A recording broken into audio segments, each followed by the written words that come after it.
So this is corruption. This is not a simple word. Supreme Court may not use the word because they are not used to using word, but it is a direct corruption that you handled the second renewal in a manner that would not be justified under any circumstances. First of all, the Supreme Court says, we told you to give fresh mining leases, and we told you to give you fresh environment clearances. What have you done? You have disobeyed our order, and you have renewed the clearances, and you have restored the environment clearances. Now in English these are different languages. And Mr. Prasanna Acharya was only signing lease order after lease order.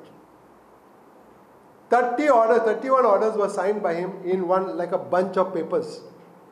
Now he should go to jail. Prasanna Acharya should go to jail. No, but the crucial decision was made by Mr. Parsekar, who granted the maximum leases. He was mining minister, and he granted the maximum leases. He granted out of 88, he must have granted about 82.